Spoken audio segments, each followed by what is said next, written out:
আজকের ক্লাসে স্বাগতম। আজকে আমরা এই তিনটি অঙ্ক সলভ করব।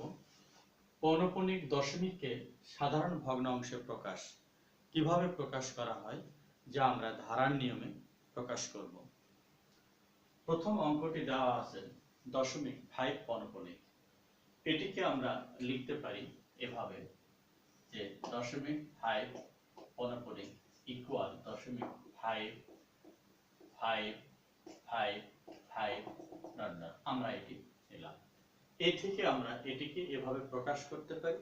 তারপরে এটিকে আমরা ধারার আকারে লিখতেছি 0.5 প্লাস 0.05 প্লাস 0.005 প্লাস আমরা নিয়ে নিলাম। প্রথম অবস্থায় আমরা এটি নিলাম, যাহা একটি অসীম গুণোত্তর ধারা, যাহা একটি অসীম গুণোত্তর দ্বারা, যাহা একটি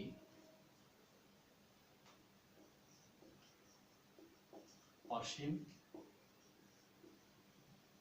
গুণোত্তর ধারা, যাহা একটি অসীম গুণোত্তর ধারা। এখানে প্রথম পদ কমা a ইকুয়াল 0.5, সাধারণ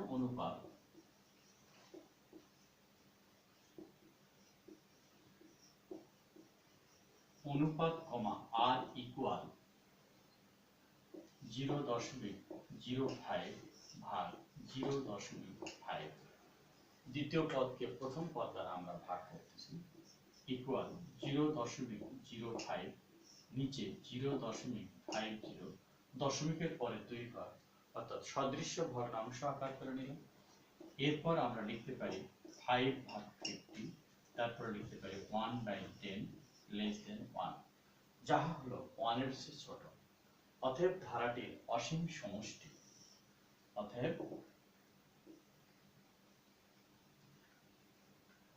ধারাটির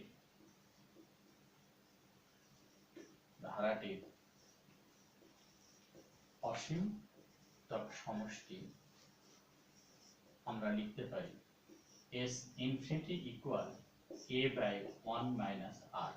অতএব ধারাটির অসীম সমষ্টির সূত্রটি আমরা লিখলাম। এরপর আমরা লিখতেছি এর মান হচ্ছে আমাদের 0.5 নিচে 1 মাইনাস, এটি থেকে আমরা লিখতে পারি 0.1, আমরা লিখতে পারি এখান থেকে আমরা লিখতে পারি 0.1। আমরা 0.1 নিলাম ইকুয়াল 0.5 ভাগ 0.9 ইকুয়াল আমাদের 5/9। আমাদের এই অ্যান্সারটি আমাদের সম্পন্ন হলো। তাহলে এখানে আমরা পাইলাম অসীম সমষ্টি, অর্থাৎ প্রথম অঙ্কটির ক্ষেত্রে আমরা এভাবে নির্ণয় করতে পারি। আর এটি আমরা সহজেও নির্ণয় করতে পারতাম। 0.5 আমরা জানি পৌনঃপুনিকের আগে 5 লিখলাম, দশমিকের পরে এক ঘর একটি পৌনঃপুনিক থাকলে আমরা 9 লিখতে পারি। এটিও আমরা করতে পারি, তবে আমরা ধারার নিয়মের সমষ্টিটি নির্ণয় করলাম। এই একটি হলো। এরপর আরো আমাদের দুটি সমষ্টি আছে, যাহা আমরা পর্যায়ক্রমে আমরা নির্ণয় করব।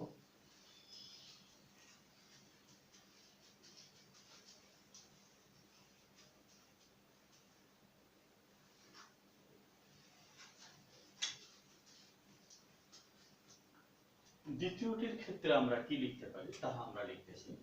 এখানে 1 পৌনঃপুনিক, তাহলে 0.1212 প্রথম অবস্থায় আমরা এটি লিখলাম। এরপর আমরা এখান থেকে ধারা তৈরি করতেছি 0.12 প্লাস 0.0012। যেহেতু দুটি পৌনঃপুনিক আছে, আমরা 2 ঘর করে জাম্প করব, সরে যাব এবং 0 দিয়ে 0.000012 আমরা লিখলাম। এই হলো একটি, যাহা একটি অসীম গুণোত্তর ধারা, যাহা একটি অসীম গুণোত্তর ধারা, যাহা একটি অসীম গুণোত্তর ধারা। এখানে আমরা ওই একইভাবে লিখব প্রথম পদ কমা a ইকুয়াল 0.12 সাধারণ অনুপাত অনুপাত আমরা লিখতেছি কমা r ইকুয়াল আমরা লিখব দ্বিতীয় পদকে প্রথম পদ দ্বারা আমরা ভাগ দেব 1 2। এরপর আমরা যেহেতু দশমিকের পরে 4 ঘর, নিচেও আমরা দশমিকের পরে 4 ঘর তৈরি করে নিলাম। এরপর আমরা লিখতেছি 12 ভাগ 1/2 0 0, এখানে 1 ভাগ 100 ইকুয়াল 0.01, অর্থাৎ 1/100 থেকে আমরা দশমিকে প্রকাশ করলে 0.01 আমরা লিখলাম। অতএব ধারাটির অসীম সমষ্টি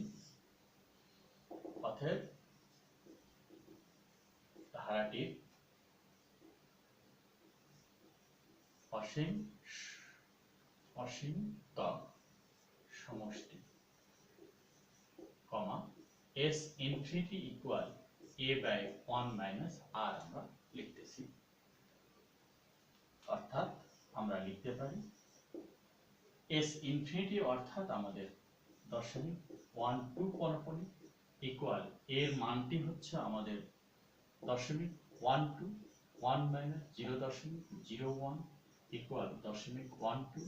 এখানে আমরা 0.99 আকারে পাচ্ছি, তাহলে 1/2 ভাগ 99, এখানে 3 দিয়ে কাটলে আমরা 4 আর নিচে আমরা 3 দিই। আমাদের এই অ্যানসারটি আমাদের সম্পন্ন হলো। তাহলে এটিকে আমরা প্রকাশ করলাম 4/33। তাহলে এখানেও আমরা ওইভাবেই একবারে নিতে পারি যে আমরা এখানে 12 নিলাম, দুটি পনপনি, তাই আমরা দুটি 9 নিলাম, কাটাকাটি করলাম 4/33 আমরা এটি নির্ণয় করতে পারি। এরপরে আমাদের আরো একটি ধারা আছে, এটির ক্ষেত্রেও আমরা সমষ্টিটি আমরা নির্ণয় করব।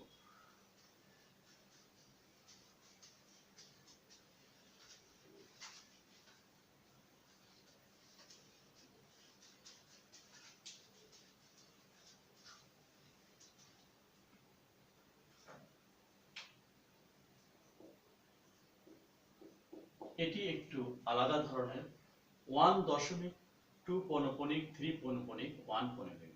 এখানে 2 আর শেষে, প্রথমটি আর শেষে যদি পনপনিক থাকে তাহলে মাঝেরটিতেও পনপনিক আছে, যাহা আমরা ধরে নেব 1.231 231 231 আমরা এভাবে লিখতেছি। এরপরে আমরা যে কাজটি করব 1 প্লাস 0.231 231 231 আমরা নিয়ে নিলাম।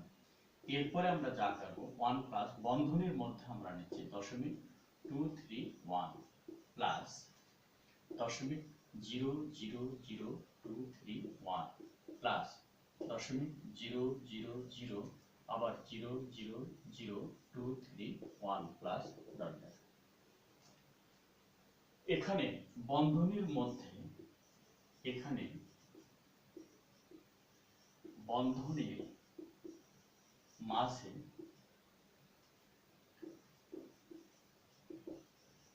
ধারাটি একটি অনন্ত গুণোত্তর ধারা,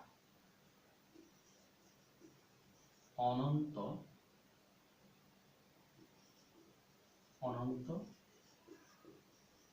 গুণোত্তর ধারা, যার প্রথম পদ আমাদের কমা a ইকুয়াল 0.231 সাধারণ অনুপাত কমা r ইকুয়াল আমরা লিখতে পারি 0.000231 নিচে 0.231, এরপরে আমরা লিখতে পারি 0.0000231 নিচে আমরা লিখলাম 0.231000 আমরা লিখলাম। এরপরে আমরা কি লিখব যে আমরা দশমিকের পরে আমাদের 6 ঘর, নিচেও 6 ঘর, সদৃশ্য দশমিক ভগ্নাংশ আমরা নিয়ে নিলাম। এরপরে আমরা কাটাকাটি করব, আমরা 1 ভাগ 1000 লিখলাম ইকুয়াল 0.001 লেস দেন 1, যাহা 1 এর চেয়ে আমাদের ছোট। এরপর আমরা সমষ্টি নির্ণয় করব। তাহলে প্রথম অবস্থায় আমরা কি করেছি, 1.231 পৌনঃপুনিক, অর্থাৎ প্রথমটি আর শেষে পৌনঃপুনিক থাকলে মাঝেরটিতে পৌনঃপুনিক আছে, আমরা এটি ধরে নেব। এই নিয়ে আমরা এখানে সলভ করলাম। এরপর আমরা সমষ্টি নির্ণয় করব। অতএব আমরা লিখতে পারি, অতএব 1.2 পৌনঃপুনিক 31 পৌনঃপুনিক equal 1 plus a by 1 minus r আমরা লিখলাম, a প্লাস 1 বাই r মানে লিখলাম। এখন আমরা নিচ্ছি 1 প্লাস এর মানটি আমরা পাচ্ছি 0.231, 1 মাইনাস 0.001 আমরা লিখলাম, 1 প্লাস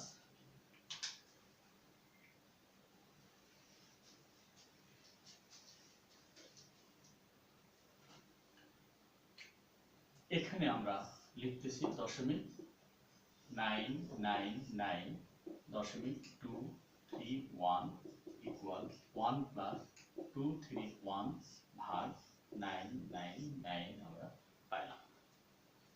এখানে 2 আর 3 5 আগে 6, অর্থাৎ আমরা যেহেতু অঙ্কগুলোর যোগফল 3 দ্বারা বিভাজ্য, তাহলে সংখ্যাটি 3 দ্বারা বিভাজ্য, এখানেও 3 দ্বারা বিভাজ্য। তাহলে এখানে যদি আমরা 3 দিয়ে যদি কাটি, তাহলে 3 সাথে 21, আবার 3 দিয়ে কাটলে 21, এখানে 3 দিয়ে কাটলে 3 3 3 আমরা পাচ্ছি, অর্থাৎ 1 প্লাস 77 ভাগ 331 ইকুয়াল 1 পূর্ণ 77 ভাগ 3 3 3 3 আমরা নিতে পারি। এটি থেকে আমরা আবার এটিও করতে পারি, এটা গুণ করে আমরা এটা যদি যোগ করি, তাহলে এখানে 3 3 3 77 আর 10, 7 আর 3 যোগ করলে 10, আর থেকে 1, এখানে 1, এখানে 4, অর্থাৎ আমরা লিখতে পারি 410 আর 333। আমাদের এই অ্যানসারটি আমাদের সম্পন্ন হলো। তাহলে এখানে তিনটি পৌনঃপুনিক দশমিক ভগ্নাংশ আছে, যাকে আমরা সাধারণ ভগ্নাংশ অর্থাৎ মূলদীয় ভগ্নাংশে আমরা প্রকাশ করলাম। আজকে এখানেই, আল্লাহ হাফেজ।